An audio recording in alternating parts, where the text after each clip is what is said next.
c'est l'intro trop rigolo. C'est l'intro trop rigolo.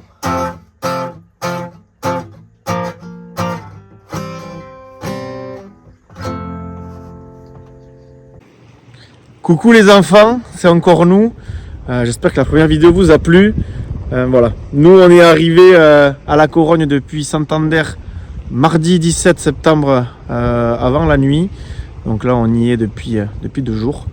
Donc là c'est plutôt joli. Vous pouvez voir donc à la caméra que c'est assez sympathique comme région. On est en Galice exactement. Voilà. Maintenant assez parlé, on va aller voir Charles qui va nous faire un petit tour du bateau. Mais Charles, qu'est-ce que tu es en train de faire? Je reprends l'amarrage parce que le vent a un peu changé. Bon, je te coupe 2 secondes. Ouais. Il faudrait que... bon, tu sais qu'on a une petite vidéo à faire pour les enfants. Qu'est-ce que t'en penses si on fait le petit tour du bateau là? Allez. C'est parti? Bon bah ça commence directement. Donc là on est à l'étrave du bateau. L'étrave c'est tout simplement devant. Donc devant, on a un câble qui tient le mât qui est caché derrière l'enrouleur. Et l'enrouleur il nous permet d'enrouler tout simplement la voile d'avant qui s'appelle le génois. Le mât il est aussi tenu par des câbles sur les côtés. Et il y en a aussi un derrière. Sur les côtés il y en a 2. On appelle ça les haubans. Les haubans et les bas haubans aussi.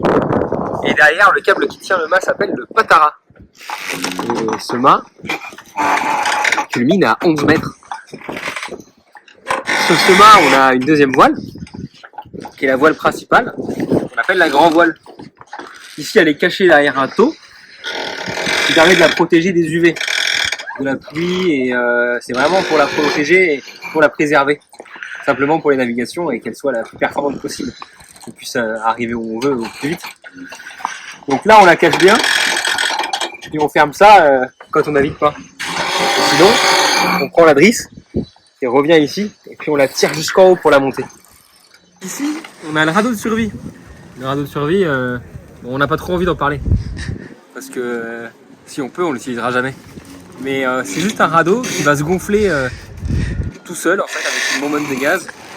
Et ça sera, comme son nom l'indique, notre radeau, si jamais le bateau devrait sombrer au fond de l'océan.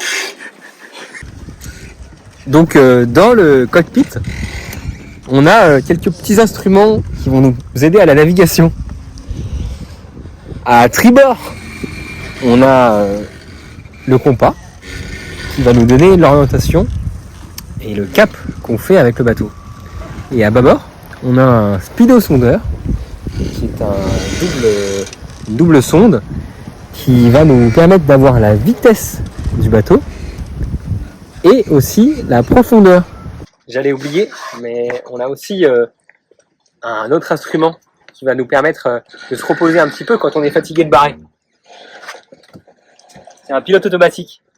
On le branche sur la barre et c'est lui qui va pousser ou tirer sur la barre.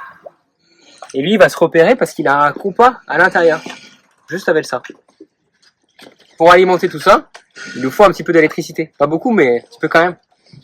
Donc pour ça, on a des panneaux solaires qui sont reliés à des batteries et on va charger directement avec la production solaire qu'on pourra faire à bord. Ces panneaux solaires, ils ont une particularité pour pouvoir produire tout au long de la journée, parce que le soleil, il se lève à l'est, il se couche à l'ouest, et il n'a pas toujours la même inclinaison. Donc nous, avec les panneaux solaires, on va suivre le soleil comme un tournesol. Pareil.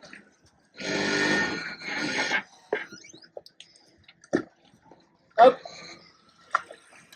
Et hop.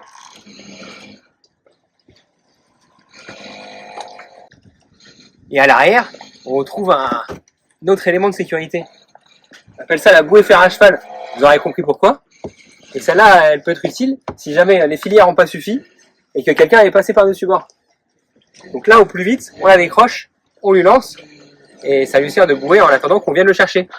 Alors, si on a vraiment peur de tomber, on peut se cacher à l'intérieur. On va aller voir ce qui s'y passe. Donc on se retrouve dans notre cuisine, elle n'est pas très grande mais elle est fonctionnelle.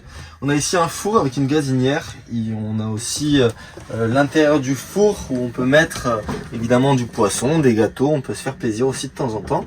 Vous allez voir la particularité de ce four, c'est que si on fait ça, il peut bouger de gauche à droite, et en fait vous allez voir sur sûrement une vidéo qu'on va vous mettre que c'est vachement utile en navigation parce que ça suit le mouvement de l'eau. Donc voilà, on a deux robinets ici. Pourquoi deux? Parce qu'on a un robinet essentiellement avec de l'eau douce et un robinet avec de l'eau de mer. Donc on a deux pédales qui permettent d'actionner les deux robinets. On essaie de faire des économies d'eau douce, donc en navigation on utilise l'eau de mer pour faire la vaisselle, etc. Ici on a tous les rangements, essentiellement du sec.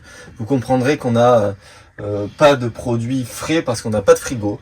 Donc on a essentiellement des produits secs comme des œufs, des flocons d'avoine, des pâtes, du riz et un peu de chocolat pour se faire plaisir. On a également notre petite réserve de légumes. Donc ici on a nos légumes en vrac au-dessus de la cuisine dans lesquels on vient piocher régulièrement pour cuisiner des bons petits plats. L'avantage des légumes, c'est qu'on peut les garder assez longtemps et surtout ça nous apporte plein de nutriments. Nous voilà sur la table de navigation. Ici c'est là où on va préparer toutes les navigations et on va vérifier derrière comment nos navigations se sont passées. Sur l'ordinateur qu'on a en face de moi, on peut revoir le tracé qu'on a effectué hier entre Santander et la Corogne. Donc la Corogne c'est le bout de l'Espagne. On arrive quasiment à la fin de l'Espagne. Et on vérifie tous les paramètres de navigation, donc la vitesse, le vent qu'on a eu, et essayer d'ajuster tout ça de navigation à navigation.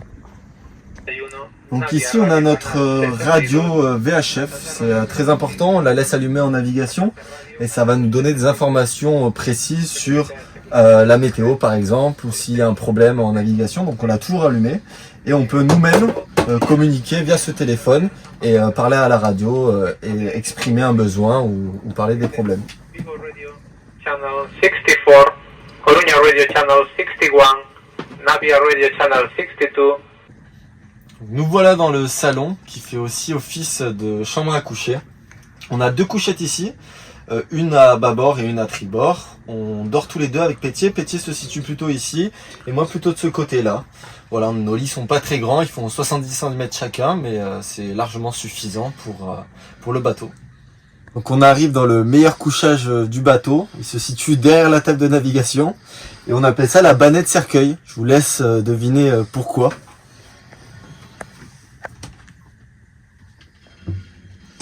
Donc voilà, c'est un peu sombre, c'est très étroit, mais ça fait largement l'affaire. Alors on va continuer la visite du bateau. On va se retrouver dans l'étrave. Oh quoi? Excuse-moi Charles, je suis désolé. Bon bah, maintenant que vous êtes là, je vais vous montrer comment ça marche. Bon bah, bienvenue dans le petit coin. Donc là on a nos toilettes. C'est pas très grand, c'est des petites toilettes avec une particularité, c'est qu'elles fonctionnent pas à l'eau douce ni à l'eau potable, elles fonctionnent à l'eau de mer. Donc on a deux vannes, une pour l'entrée d'eau et une pour la sortie. Et on a une pompe. Donc avec la pompe, on va venir ajouter de l'eau de mer. Ensuite, on va faire ce qu'on a à faire. Et après, on va repomper en changeant. Et on va repomper pour faire sortir tout ça.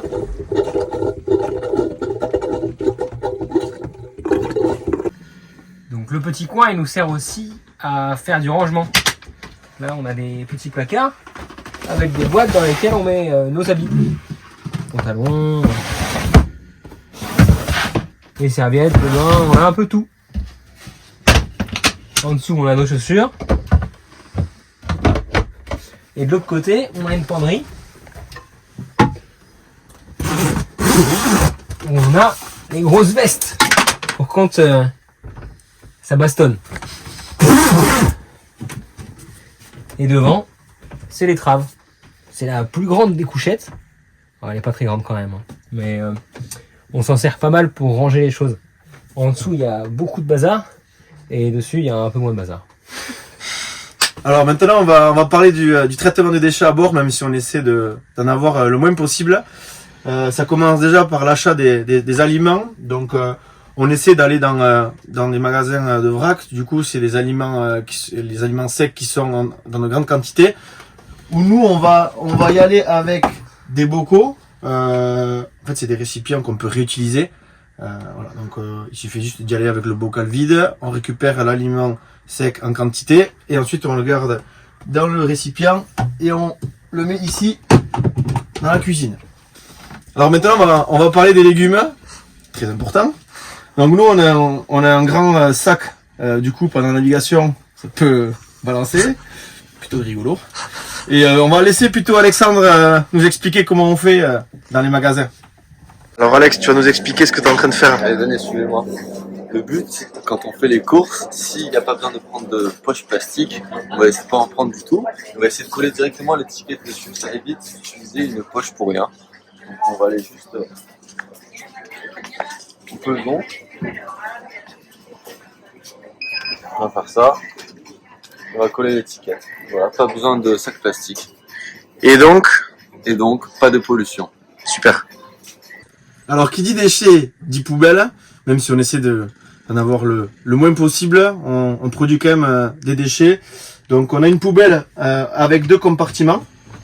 Donc on peut voir sur le compartiment de gauche, en fait c'est tout ce qui est recyclable. Donc le tri avec du plastique, du papier, du carton, même les boîtes en aluminium.